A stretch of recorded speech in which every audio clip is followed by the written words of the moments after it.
inferior direita, há um círculo com 3 pontos. Vocês dão um clique aí e existe a opção de interpretação e você seleciona o idioma de sua preferência.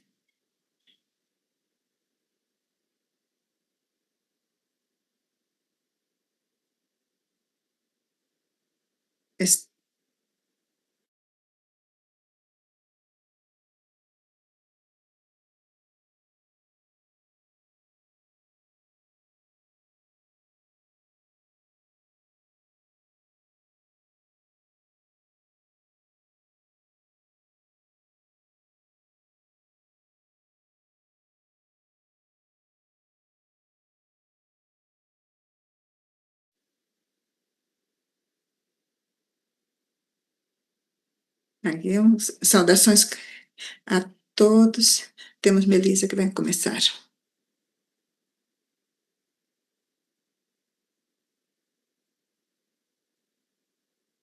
Olá, boa tarde, buenos dias, hello, good afternoon. Eu sou Melissa Heckman e quero dar-lhes as boas-vindas a esse webinar organizado pelo Conselho Nacional de Reitores da Costa Rica, CONARE, e a Iniciativa de Acesso Aberto de Budapest. Uai! Como foi mencionado, temos interpretação simultânea em português, espanhol e português, e também está sendo gravado nos 3 idiomas. Damos as boas-vindas também para se apresentar no chat, e com isto eu cedo a palavra a Andrea em nome do CONARE. Bom dia, boa tarde, boa noite a todas as pessoas que nos acompanham. Quero agradecer ao CONARE, que é o Conselho Nacional de Reitores das Instituições Públicas da Costa Rica, que colaborou com essa iniciativa, e especificamente a Universidade Nacional, porque também tem colado com recursos, e bem-vindo a todos. E obrigada por acompanhar-nos. Obrigada, Andréa. Agora, como antecedente de UAU, ofereceu primeiro a definição de acesso aberto e propôs estratégias complementares para alcançar um acesso aberto. E lançou uma campanha para isto, para todas as revisões de pesquisas por pares. Este ano, a iniciativa se transformou em uma organização que incentiva o desenvolvimento do acesso aberto, equitativo e apoia a adoção de políticas, práticas e modelos de sustentabilidade para que a comunicação acadêmica seja de livre leitura e publicação. A ideia desta série de seminários surgiu de um diálogo que tivemos com um dos membros do nosso conselho assessor de DOI, Sara e Córdoba, que indicou que existia uma tendência preocupante nas revistas de diamante da América Latina que adotam ou consideram adotar o modelo APC.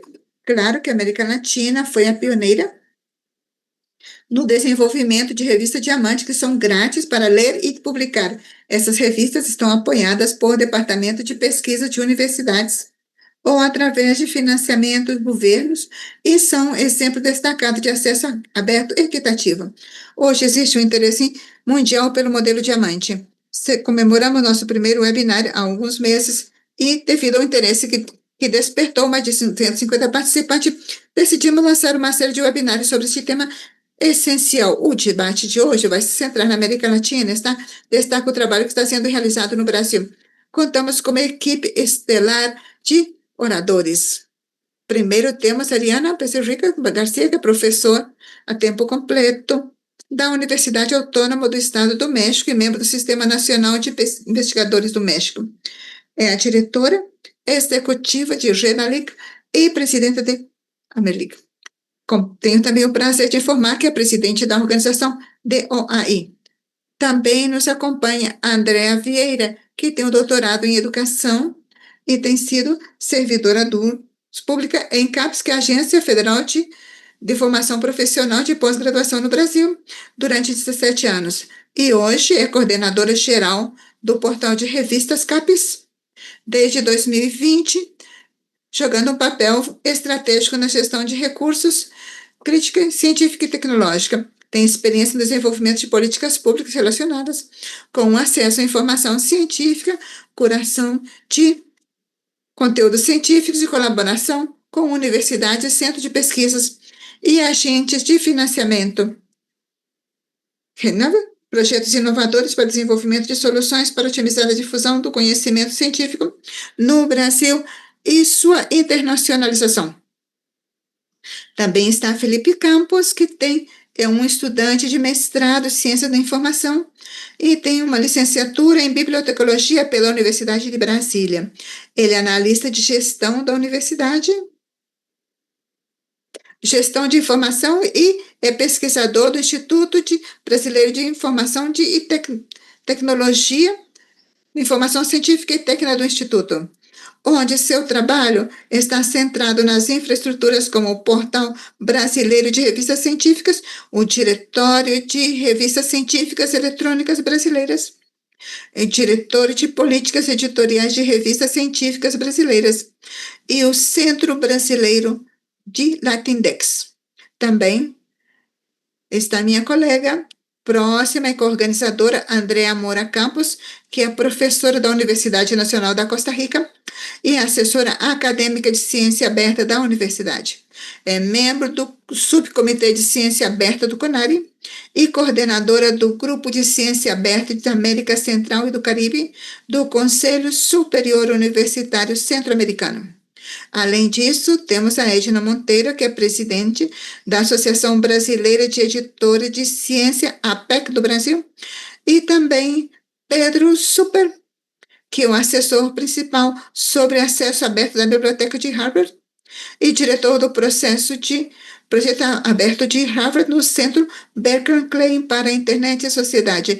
Ele é filósofo e advogado de formação e deixou seu posto de professor titular de filosofia em 2003 para dedicar-se a tempo integral a acesso aberto. Peter é membro da diretoria de muitos grupos dedicados ao acesso aberto e à comunicação acadêmica e tem participado de forma ativa na promoção de processo aberto durante muitos anos através de suas pesquisas.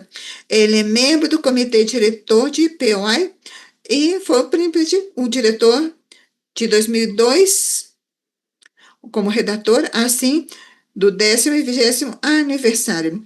E a Camaro vai moderar o webinário que tem um doutorado em Linguística Aplicada de Ponteio Pabra e licenciada em Biblioteconomia, em Direito e Letra, coordenadora de Governança de Dados no Ministério de Ciência, Tecnologia e Inovação do Brasil.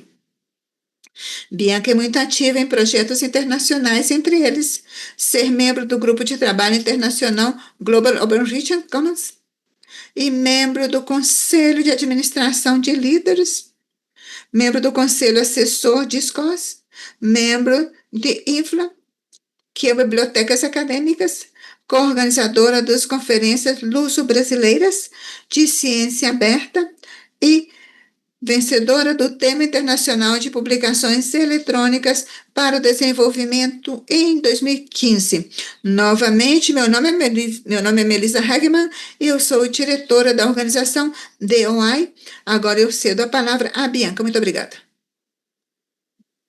Muito obrigada, Melissa.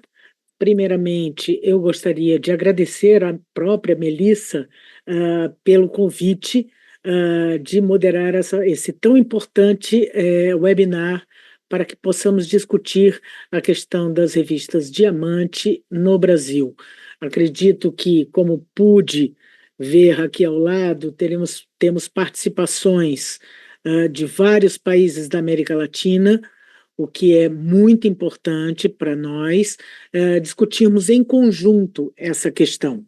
Primeiramente, antes de passar a palavra aos meus ilustres colegas de webinar, eu gostaria de apresentar a vocês um breve panorama das revistas científicas no Brasil. Não vou me aprofundar muito, porque temos aqui especialistas que farão essa tarefa de apresentar a situação das revistas no Brasil.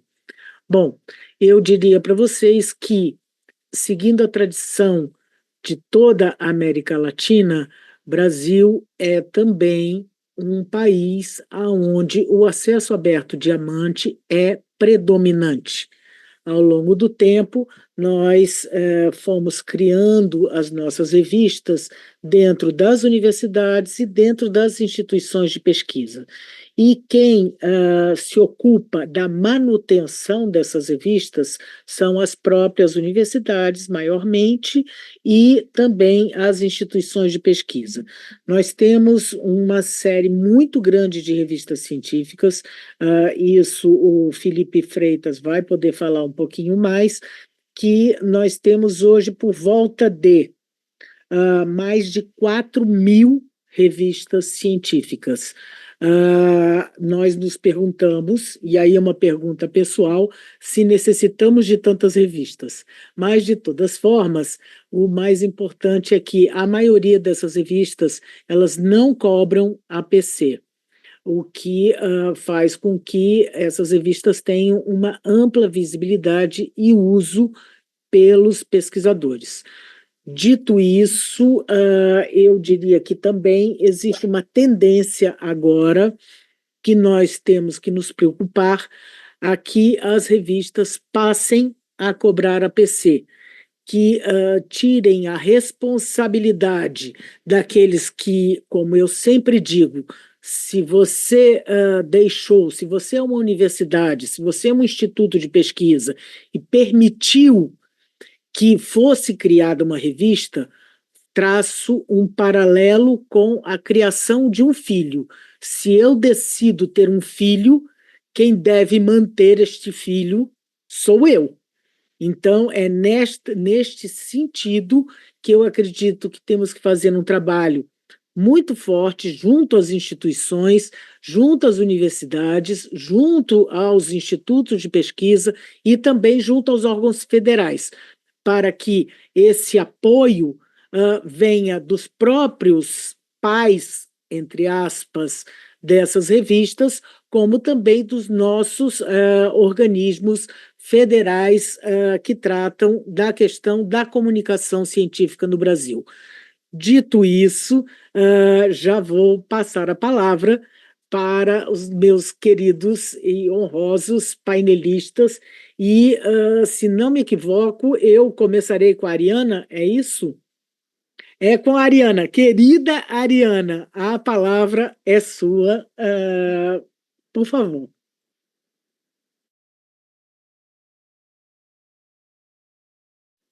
Muito obrigado, Bianca, muitíssimas graças, e graças por la introdução, muito obrigado por compartilhar com tantos especialistas, muito obrigado, para mim é uma honra, e agradeço a Deuane Melissa por organizar junto com a Andrea este webinário que tem muita relevância, porque temos visto dados que muitas vezes são alarmantes com relação à adoçante da APC, e vale a pena refletir sobre isso.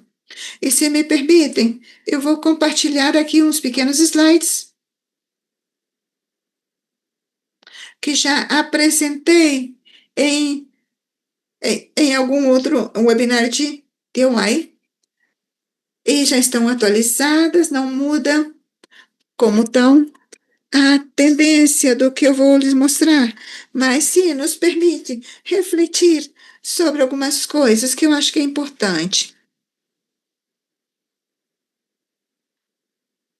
Vocês não estão vendo, certo?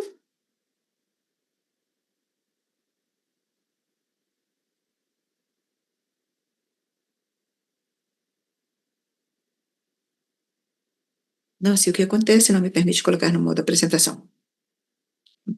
Bom, agora sim.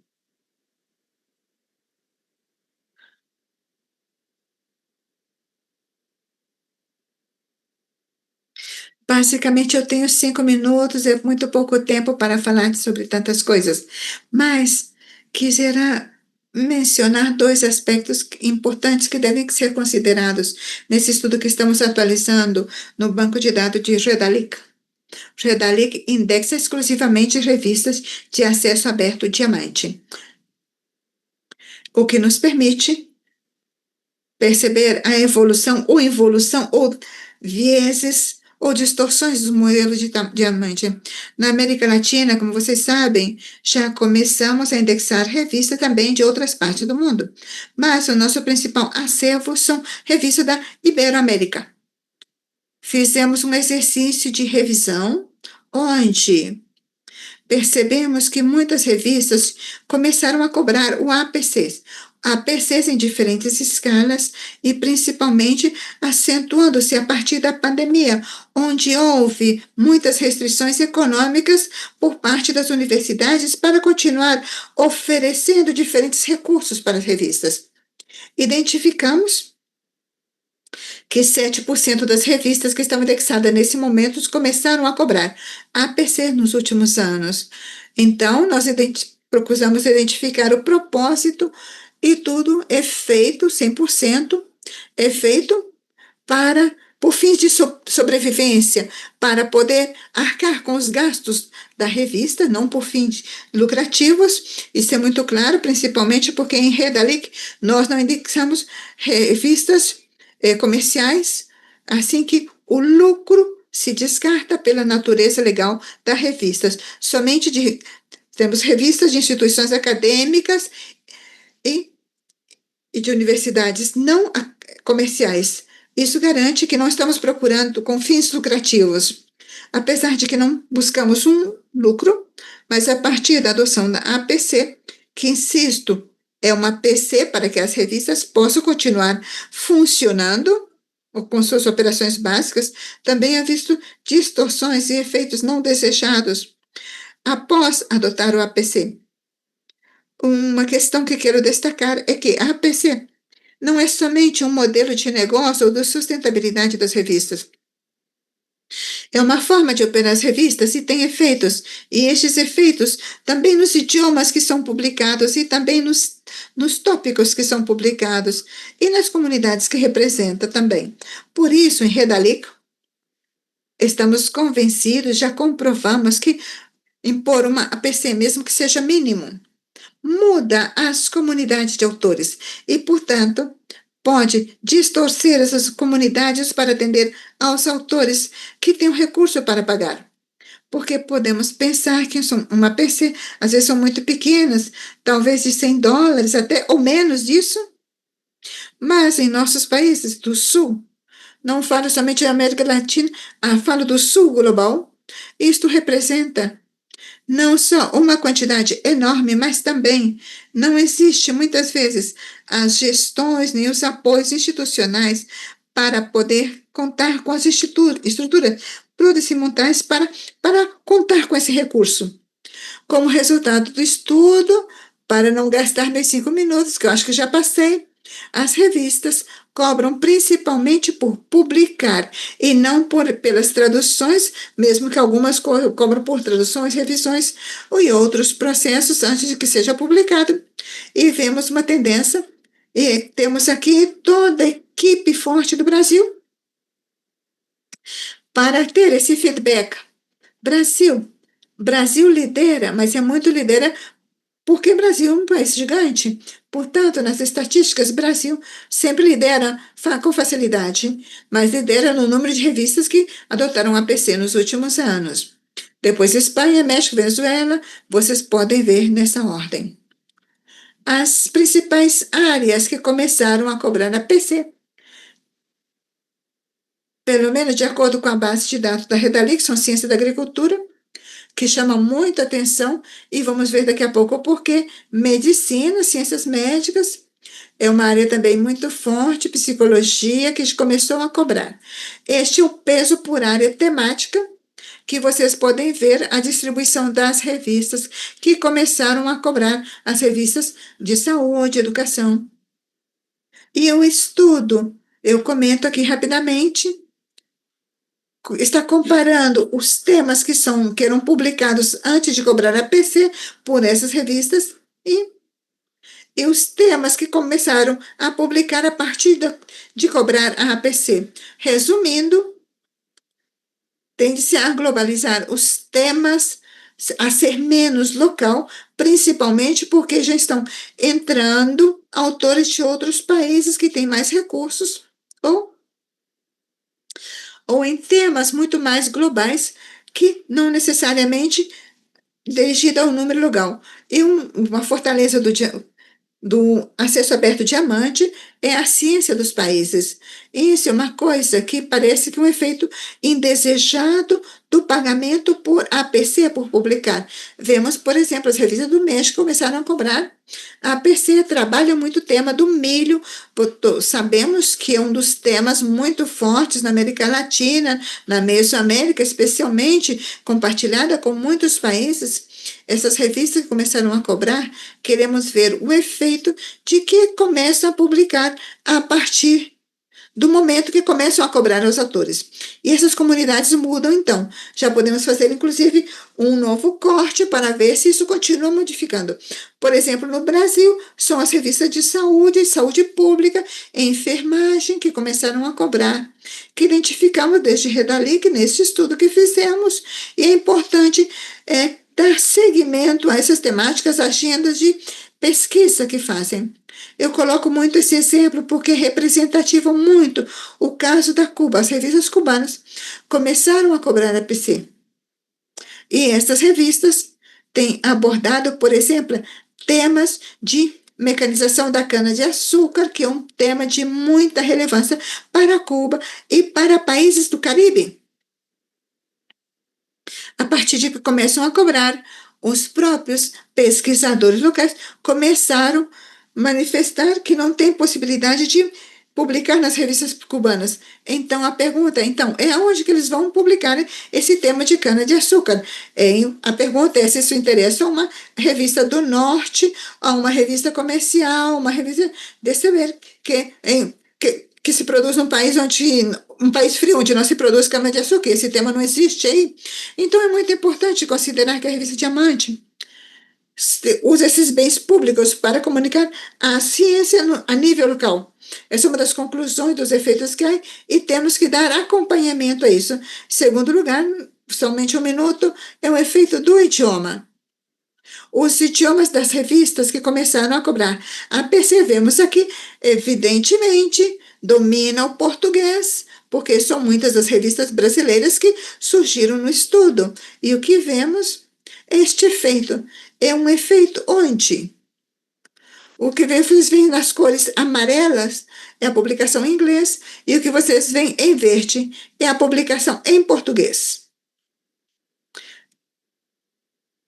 Então, a partir da adoção da APC, que já se tem vindo, que tem se reduzindo de 2015 e 2016, o efeito da publicação em inglês sobe e a publicação em português desce. Assim que essa tendência a globalizar a publicação, tanto enquanto a temas quanto em idiomas, está relacionada de alguma forma.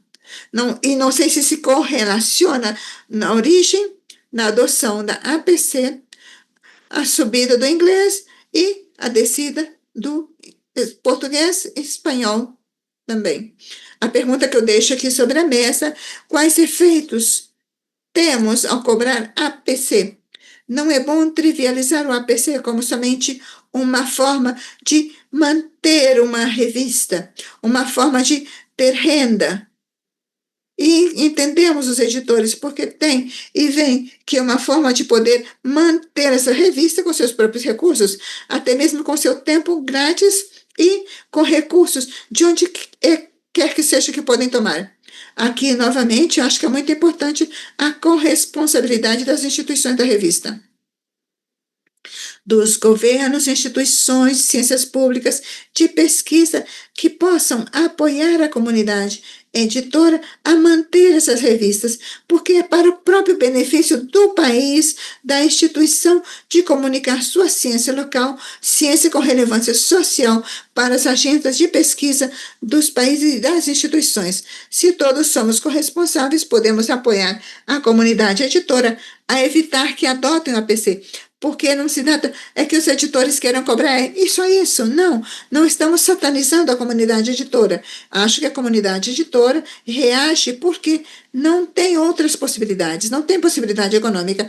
Portanto, devemos fazer um chamamento internacional para que sejamos corresponsais para ter os revistas como bens públicos, há muitas outras instâncias para apoiar a comunidade auditora, os países. Deixo aqui meu comentário e fico aberta à discussão. Obrigada.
Obrigada, querida Bianca, e a todos e todas por nos acompanhar, e aos panelistas, colegas que estão acá. Temos lutando muito para proteger as revistas de acesso aberto, não comercial. Vou compartilhar minha tela para não roubar o tempo.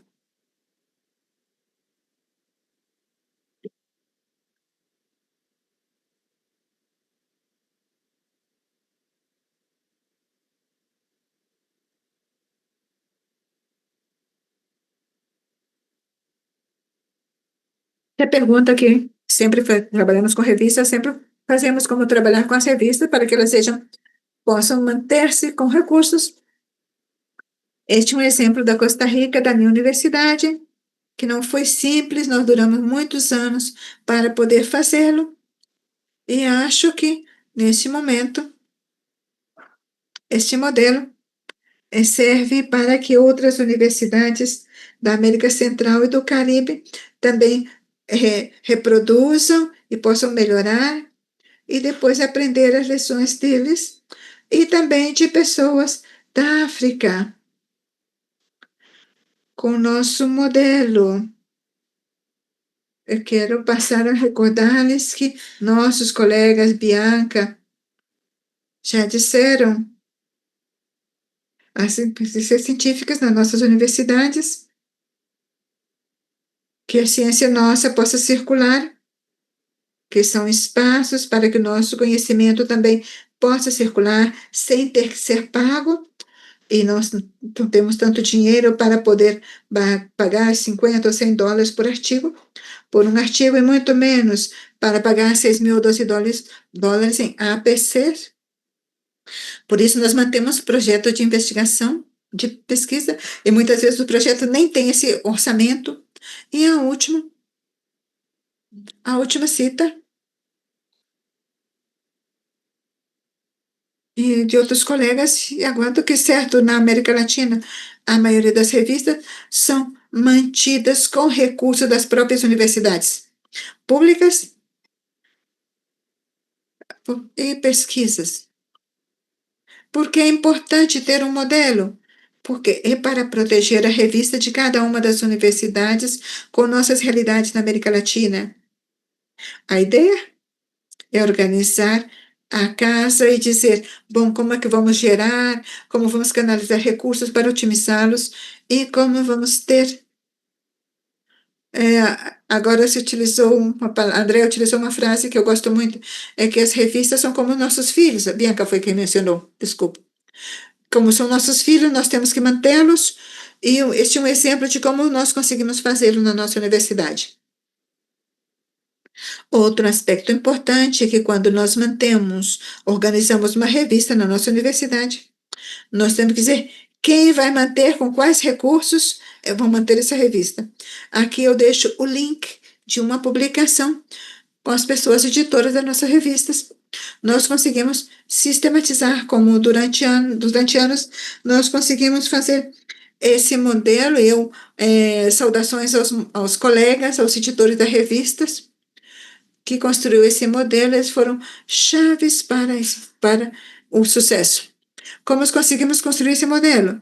Bom, a chave foi trabalhar com todas as pessoas editoras em muitas partes da América Latina, a ciência aberta. A ciência aberta nasceu com os editores das revistas. E por isso que temos uma consciência diferente. Então, como grupo consolidado que temos aqui, nessa universidade e em outras universidades públicas, também não só da Costa Rica, mas também da América Central, trabalhamos com eles e também com especialistas internacionais para construir esse modelo. Fizemos muitas e ainda fazemos muitas capacitações e compartilhamos com qualquer parte do mundo que queira saber. Uma é esta, e estudamos também outros modelos e experiências para poder construir um modelo, e também trabalhamos de forma grupal com todos os atores relacionados com a sustentabilidade das revistas científicas. Este é como um modelo, o diagrama de como se mantém financeiramente as revistas na minha universidade. As daqui, como se diz, são filhas as revistas são filhas das escolas ou das faculdades ou dos institutos de pesquisa.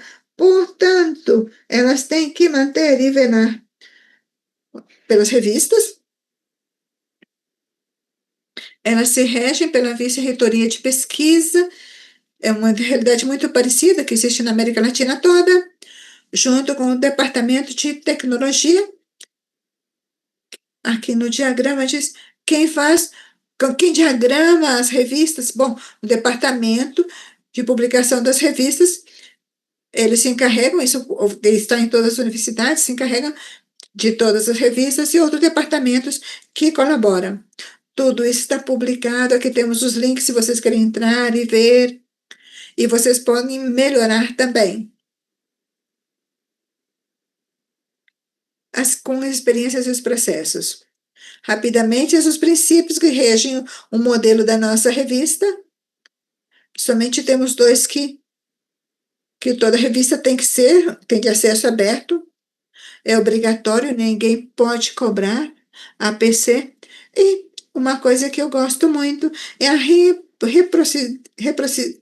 reciprocidade. Nós mantemos nossas próprias revistas com acesso aberto, não comercial, com acesso diamante. Haverá também outras universidades que vão ter a revista e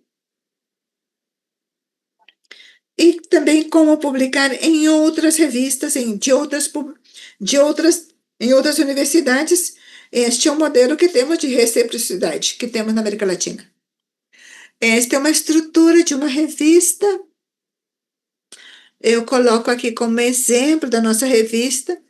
Nossa revista, se alguém precisa, são diferentes estruturas, são modelos reais de como estamos trabalhando com essa estrutura. Para isso, nós construímos uma série de normas, regulações, aqui são as mais importantes, que toda revista tem que ter de acesso aberto, não comercial, e nenhuma pode cobrar APC. Todos os editores da revista devem ter um perfil específico.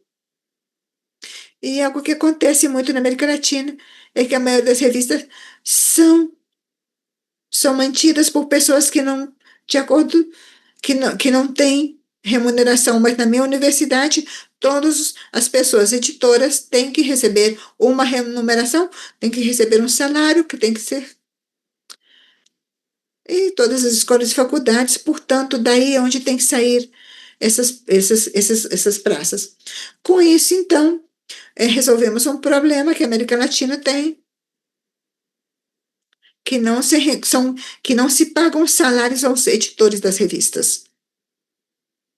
Aqui mais normativas, somente alguns, se vocês querem explorar, aqui está, mas eu posso contar-lhes que na minha universidade existe uma estratégia de ciência aberta, protegendo mais um nível, e está alinhada com uma estratégia nacional de ciência aberta do Ministério Público, para proteger mais o modelo, e com uma estratégia regional de ciência aberta, com 28 universidades públicas da América Central e do Caribe, destacando que todos se comprometem a ter revista com acesso aberto, não comercial.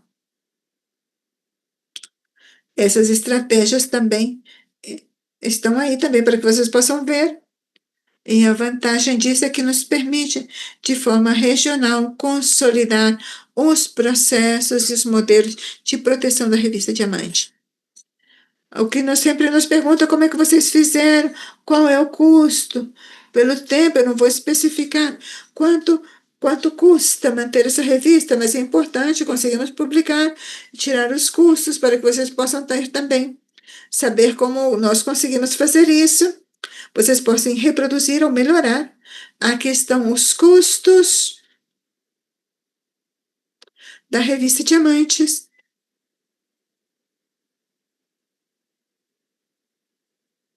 Compara com os dados que foram proporcionados pela minha amiga e colega Ariana do Redaric, que o que nós utilizamos a tecnologia de Gedali que nos abaratam ainda mais o custo, tanto no acesso não comercial com diamante.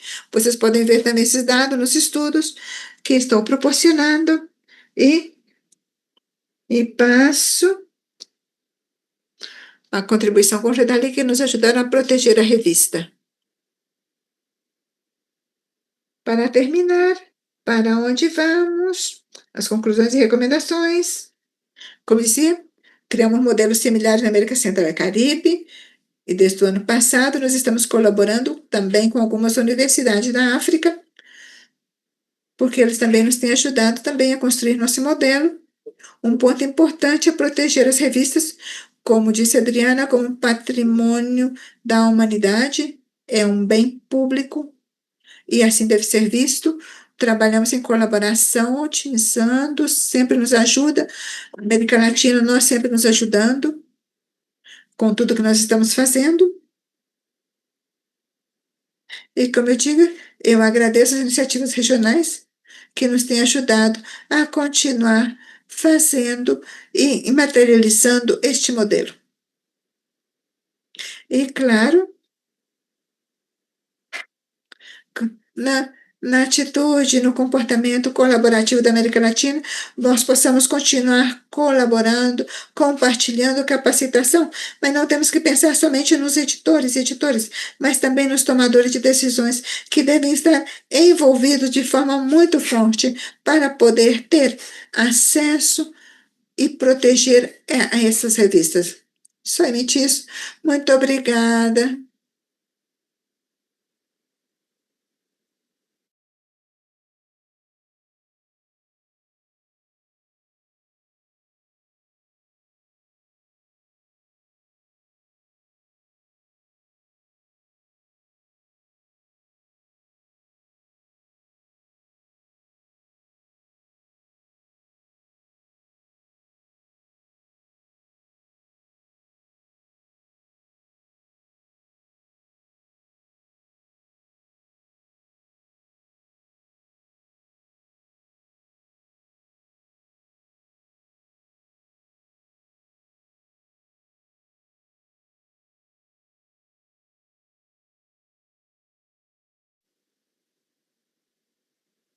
Muitas graças por ter me convidado.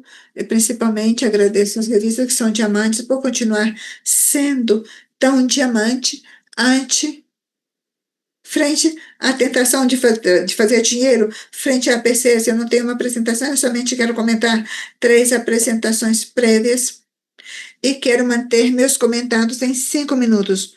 Um dos problemas que me preocupa com diamante é que a maioria das universidades e bibliotecas preferem diamante em vez das revistas APCs, mas infelizmente é uma forma muito simples para as universidades apoiar APCs, já que elas só pagam um APC, e não existe uma forma simples de apoiar a revista Diamante. O desafio para todos nós é pensar em formas também simples para que as universidades o façam. Se pudéssemos se pudesse, mais universidades fariam isso, dando apoio financeiro para a revista Diamante. Algo que eu quero comentar, que as duas apresentadoras anteriores nos deram formas específicas onde os pesquisadores podem e universidades podem apoiar as revistas, e já que trabalham e demonstram que isso pode ser feito, levado à prática. Ter um portal de revistas Diamante no Realic e Capix é um gasto não trivial que pode ser subsidiado por instituições, mas muitas instituições podem compartilhar esse custo. Quando não é assim, diferentes instituições podem pagar a sua parte para contribuir a apoiar as revistas Diamante de acesso aberto, que é pagar conjuntamente em uma proporção que, entanto, os atores publicam, e mesmo assim, não apoia as revistas baseadas em APCs, mas de acesso aberto Diamante. Gosto muito da forma na qual Costa Rica construiu a publicação das revistas em trabalhos para professores universitários. O pessoal universitário recebe uma remuneração por esse serviço monitorial, editorial e apoio ao acesso aberto da revista Diamante. Não é tão simples, mas funciona. Isso como um comentário, nós gostamos de dizer que as editoriais é uma profissão. Os bibliotecários não têm essa proteção, mas as universidades sem bibliotecas podem publicar revistas e muitas instituições provaram que isso já é possível. Temos que apreciar que tem que receber capacitação e experiência. Um dos pontos que eu agradeço de André Vieira é que, além da infraestrutura, precisamos de capacitação em administração. Quero escutar mais sobre isso e como a capacitação e participação. Fazemos capacitação para dar às pessoas que não são editoriais e a capacidade para poder realizar essas tarefas.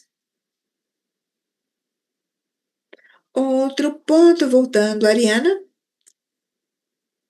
ela sugeriu que as revistas Diamante comecem a adotar APCs, primeiramente por falta de recurso durante a pandemia.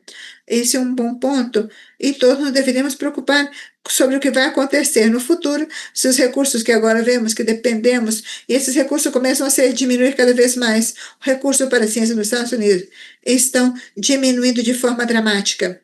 E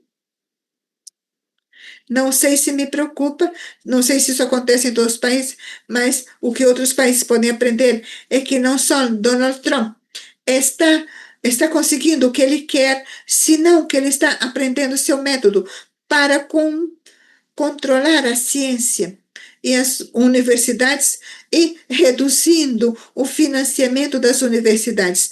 É um método muito fácil de exportar, porque em todos os países a maioria das pesquisas estão em mãos dos governos. E com uma mudança de governo, antes de que isso aconteça, esses recursos estão em perigo. Se fosse assim, a mudança do diamante para APCs que temos visto na América Latina, a partir da pandemia, podemos começar a ver em outro lado, não somente na América Latina, nos Estados Unidos, mas também em outros países também. Não tem que saber, não tem que ser Donald Trump, mas pode tomar vantagem de seu método para controlar ciências e universidade.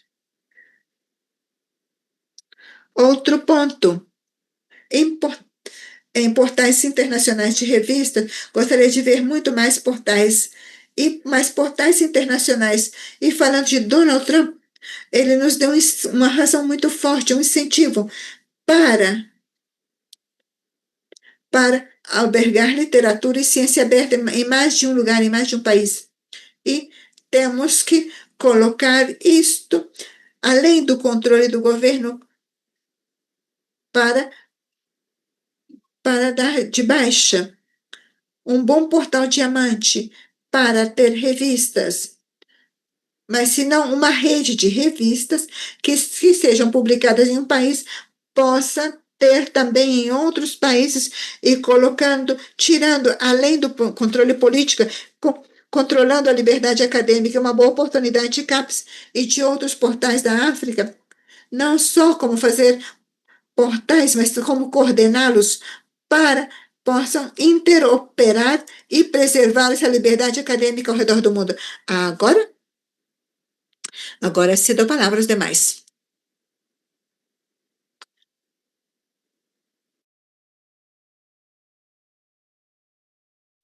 Muito obrigada, Bianca, muito obrigada, Peter, pelos comentários. Eu tenho um comentário e umas perguntas, se me permitem, aproveitando que aqui está a tomadores de decisão no Brasil. Por um lado, eu quero retomar o ponto que André mencionou da reciprocidade. Este valor do acesso aberto diamante é mais importante do que acreditamos. Sem reciprocidade, nós estaremos falando de que o acesso aberto diamante é a via para alcançar um conhecimento comum. Todo investimento econômico e humano que se faz para manter uma revista científica por parte de uma entidade beneficia a todos. E o investimento que outras contrapartes, outras universidades, outros governos em outros países faz, também beneficia ao comum, a todos, ou seja, todos contribuem de forma coletiva para manter isto que é comum. Mas, se isto é decidido somente por umas entidades e outras não, isso diminui a capacidade desses comuns para oferecer um serviço a todos.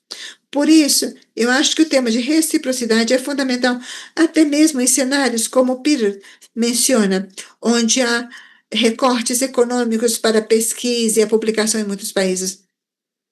É infinitamente mais rentável, e já demonstramos com muitos estudos para a comunidade acadêmica e científica, é mais rentável manter revistas diamantes e beneficiar-se do espectro das revistas diamante que pagar APCs, ou pagar por publicar.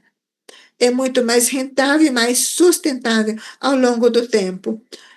Claro que precisamos dar o desejo, as ganas de todas as instituições, governo, para que seja uma forma coletiva, para que essa massa crítica de revista seja suficientemente grande para beneficiar comunidades epistêmicas em todas as comunidades temáticas e disciplinares. Portanto, esse é o que eu queria deixar como algo importante que deve ser destacado. Porque o modelo APC não é um modelo econômico. Sim, mas é um modelo que vai além.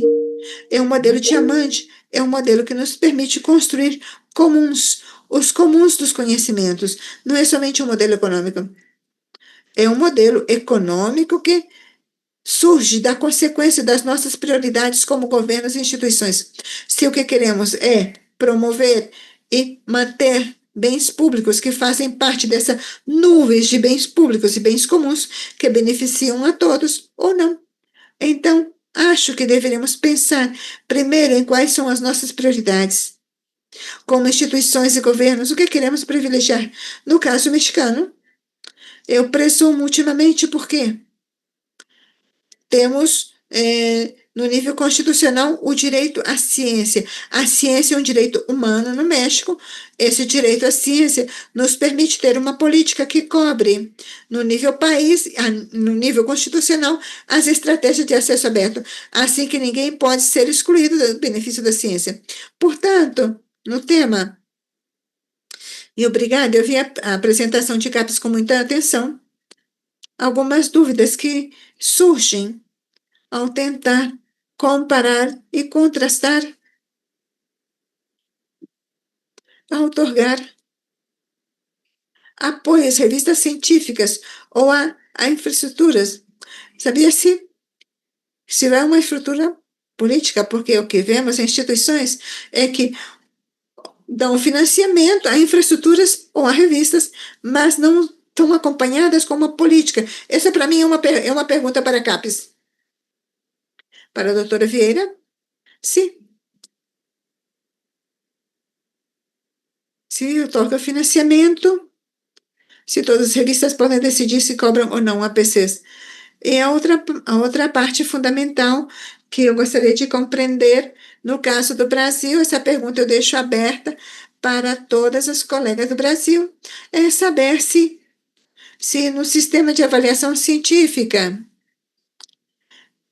a forma como avaliamos o que fazem os pesquisadores, estão considerando na revista Diamante a quem temos que incentivar no sistema de avaliação para que se publiquem aí, para que possam ter esse incentivo adicional e esse prestígio que agora está associado ao modelo de pagamento para publicar.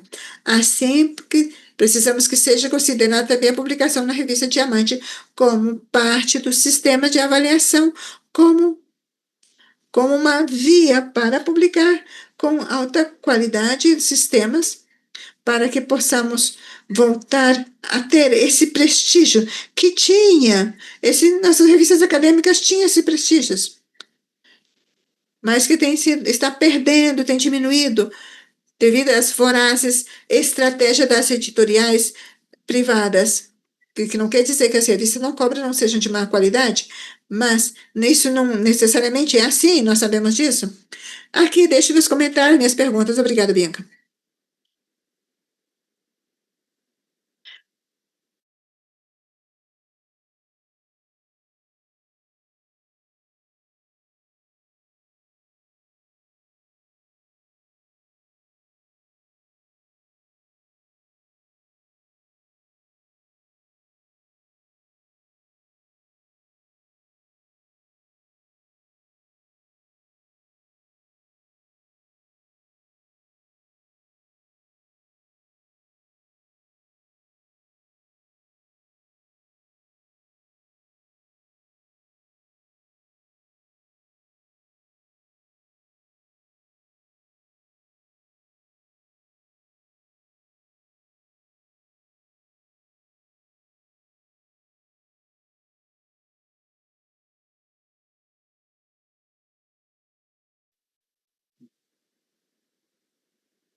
Boa tarde a todos, boa tarde, Bianca. Primeiramente, agradeço o convite do CONARE, agradeço o convite do Ministério Brasileiro de Ciência, Tecnologia e Inovação, pelo convite, a BOAI também, em nome da Melissa, e vou falar para vocês um pouco, rapidamente, sobre as ações que o IBICT vem desenvolvendo. Diferente dos meus colegas, não trouxe aqui uma apresentação, porque eu vou fazer mais alguns comentários pontuais sobre essas ações que a gente tem desenvolvido ao longo de quase um pouco mais de 20 anos, né? Então, o IBICT vem atuando na frente do acesso aberto e da ciência aberta a partir do final dos anos 90. Então, a partir disso, nós começamos a construir algumas infraestruturas, tanto tecnológicas, quanto disseminar algumas capacitações que, de maneira ampla, conseguem auxiliar os editores científicos na editoração de suas revistas. Bom, então talvez um dos grandes, uma das grandes ações do IBICT no sentido de capacitações, nós temos o apoio técnico que foi dado historicamente, a utilização do software OJS para editoração de revistas científicas. Então esse software foi inicialmente traduzido e customizado para o cenário brasileiro e foi amplamente difundido. E depois, quando o OJS passa a já ter a versão em português, nós continuamos também dando capacitações, e isso com certeza auxiliou bastante na criação e na manutenção das revistas científicas brasileiras. Outra ação que nós temos é o portal OASBR, que é o Portal Brasileiro de Publicações e Dados Científicos em Acesso Aberto, que hoje reúne uma série de fontes de informação científica, dentre elas as revistas científicas, e, salvo engano, nós hoje temos um pouco mais de 1.500 revistas que são coletadas pelo OASBR, e isso aumenta consideravelmente a visibilidade dessas revistas, que, em sua maioria, funcionam no modelo de acesso aberto diamante. Todas elas nós sabemos que é de acesso aberto, mas uma parte nós sabemos que tem o modelo de cobrança de APC, mas boa parte operam em acesso aberto diamante. E o nosso intuito é que a gente consiga cada vez mais fazer com que essas revistas possam ser indexadas pelo portal OASBR e, com isso, chegar a outras iniciativas internacionais que o OASBR tem parceria. Além disso, nós também temos a promoção de workshops que são veiculados em diferentes cenários, em diferentes contextos do Brasil, né? Então, o Brasil é um país de dimensões continentais, então nossas ações elas acabam sendo muito amplas para que a gente consiga atender os editores científicos das mais diversas instituições e locais do Brasil.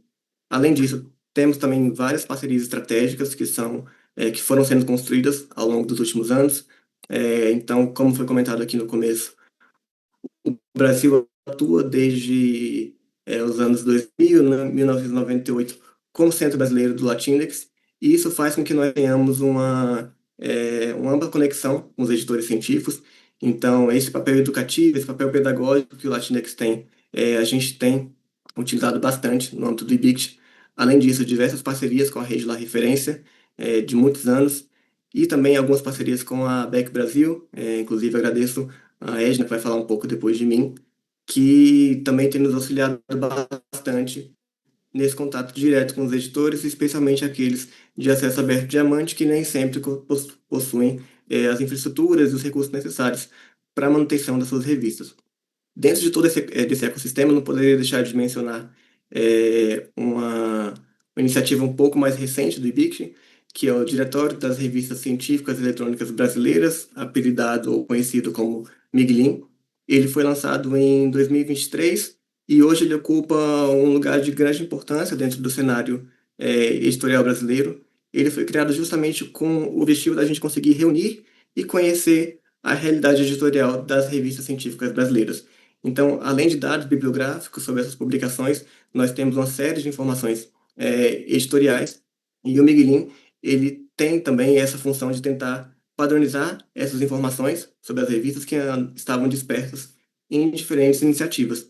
E esse trabalho, obviamente, ele é feito com amplo apoio dos editores científicos brasileiros que nos auxiliam diariamente na manutenção, na atualização desses dados. Dentro uma das funcionalidades que a gente tem no Diretório MIGLIN é o selo de revista Diamante, que é um selo que identifica e destaca todas as revistas que publicam nesse modelo. Então, atualmente, no MIGLIN, nós temos cerca de 4.900 revistas vigentes, ou seja, 4.900 revistas que estão ativas. Dessas 4.900, nós temos com selo de revista Diamante cerca de 1.200 revistas. Então, nós sabemos que nós temos muito mais do que isso, então a gente tem trabalhado diariamente para aumentar esse número e, consequentemente, com o passar do tempo, conseguir firmar algumas parcerias para que essas revistas Diamante possam estar em outros ambientes. Por exemplo, o Redalic, aqui, que é um potencial parceiro nosso, então também agradeço a fala da Ariana um pouco antes. Além disso, já para algumas perspectivas futuras e também já para encerrar um pouco a minha fala, nós temos também pensado na criação do Diretório Brasileiro de Avaliadores Científicos e Técnicos, que terá como objetivo auxiliar as revistas na busca por revisores qualificados para os seus artigos. Então, a gente sabe que, dentre os diversos entraves do processo editorial, um deles, talvez um dos principais, além do financiamento e da falta de recursos, é a questão da revisão por pares. Então, muitas revistas acabam tendo muita dificuldade em encontrar revisores que possam avaliar seus artigos e que eles sejam publicados com o menor tempo possível, né?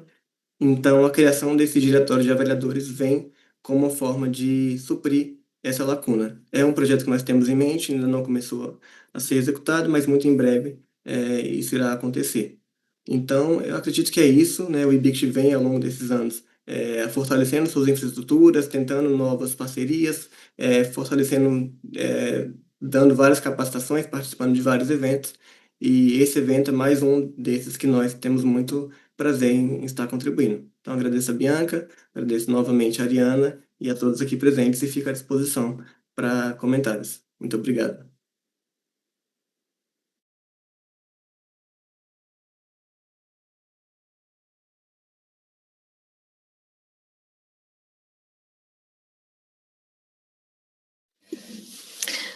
Bom, boa tarde a todos. Começo agradecendo, Bianca, o convite por estar aqui com vocês, trazendo um pouquinho do que a Associação Brasileira está fazendo em relação à ciência aberta como um todo, né?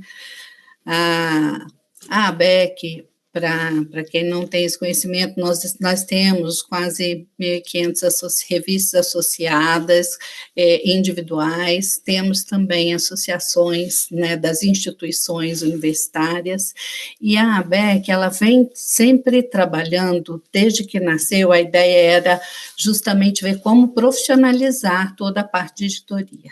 O campo da editoria científica sempre foi bastante amador, um passa para o outro, o aprendizado era muito de passagem de um para o outro. E a ABEC, nesse sentido, vem trabalhando sempre junto, no sentido não só de profissionalismo dos editores, mas de todo o corpo que trabalha com a editoria científica.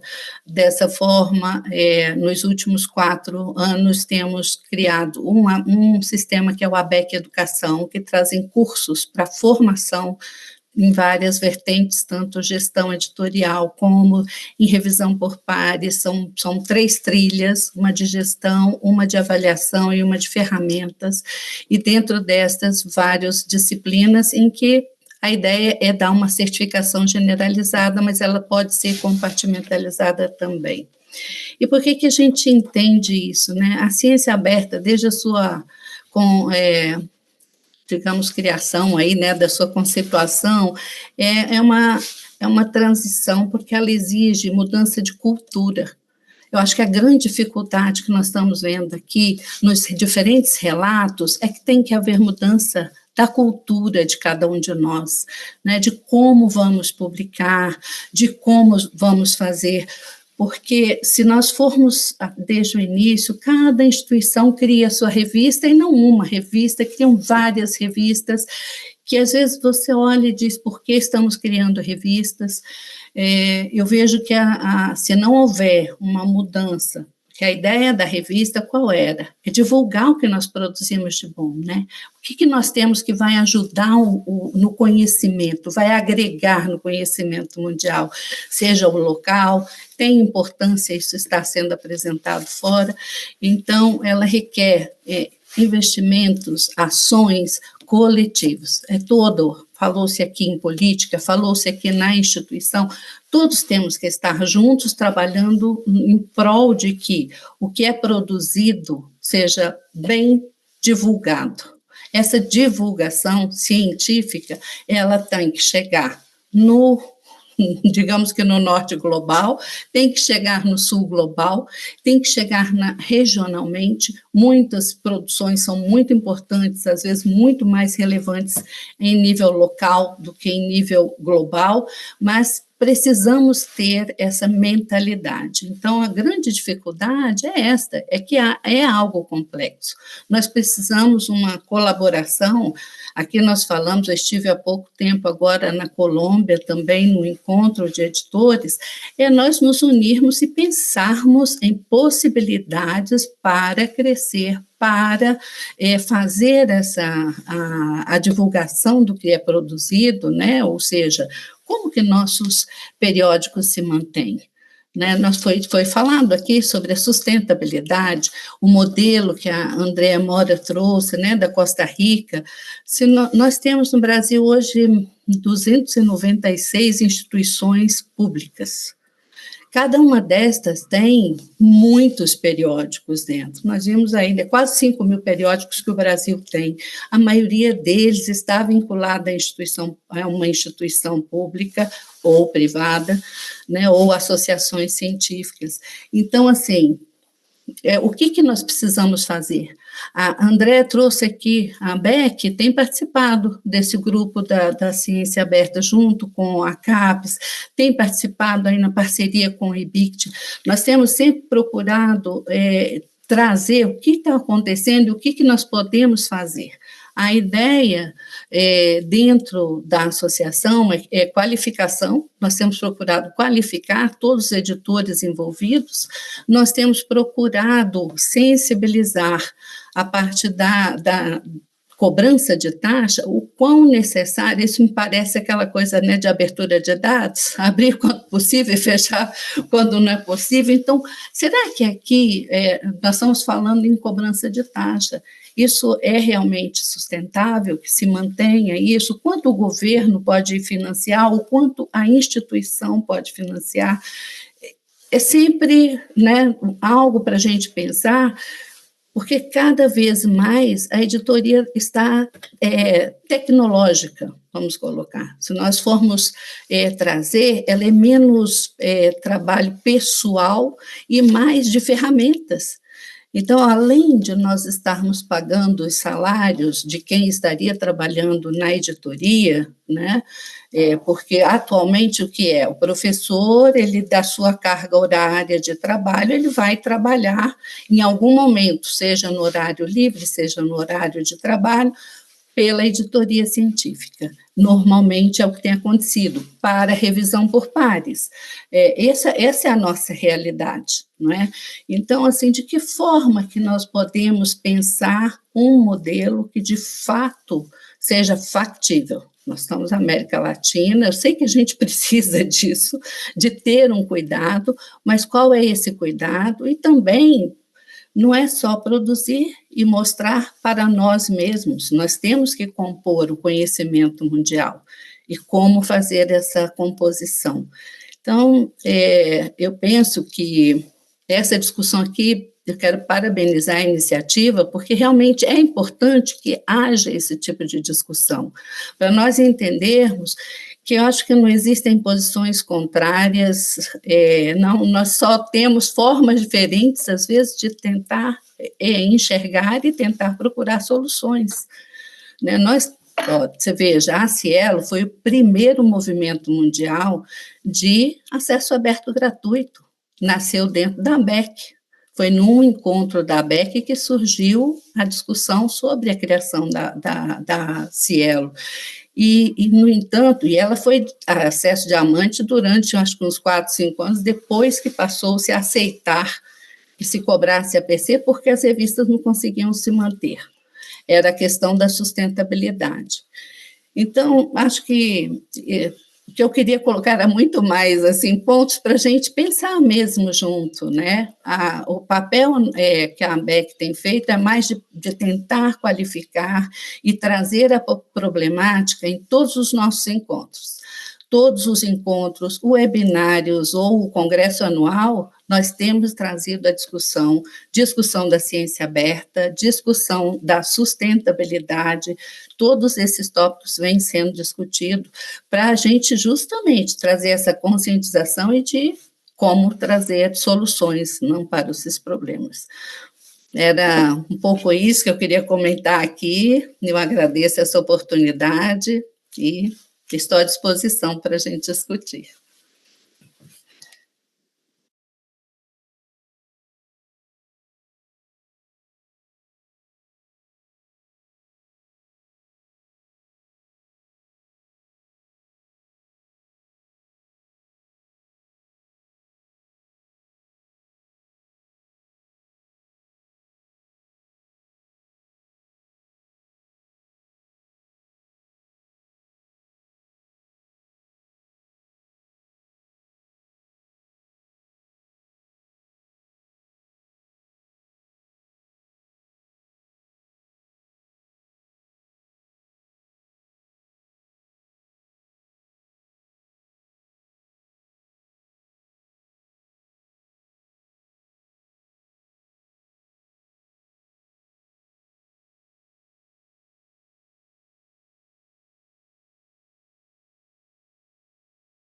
A minha pergunta é que se, além do apoio que se tem para as revistas de acesso diamante, existe uma política para que as revistas não adotem um APC e, por outro lado, se é reconhecido a publicação de acesso aberto diamante como dentro do sistema de avaliação da comunidade de pesquisadores.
Muito obrigada, André, pela resposta.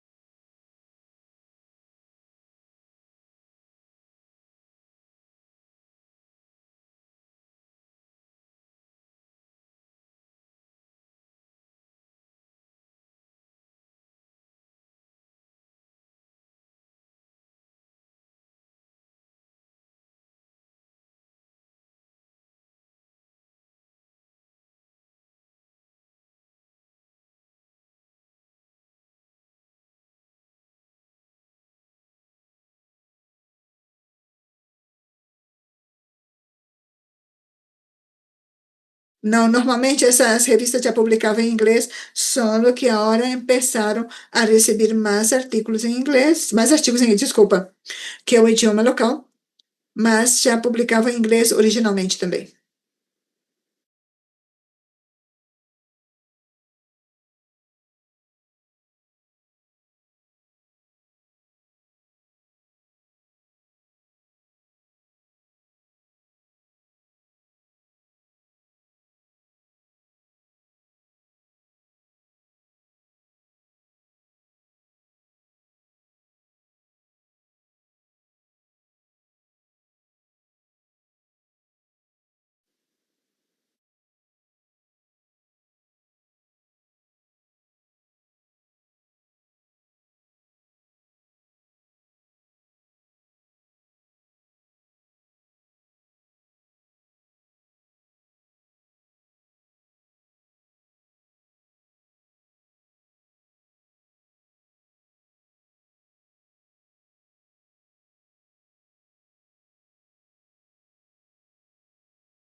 Bom, obrigado pela pergunta.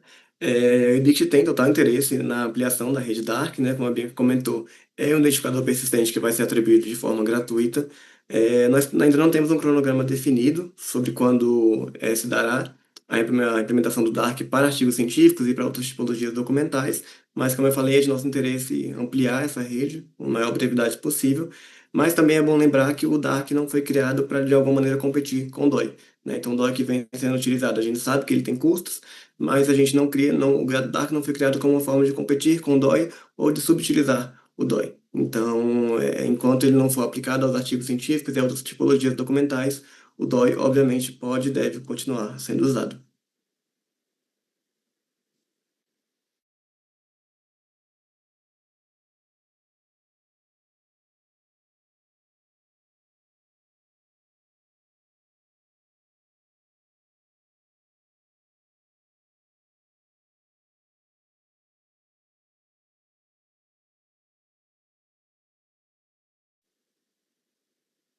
Sim, infelizmente, aumentamos o tempo do último webinário a 90 minutos, mas o tempo já acabou.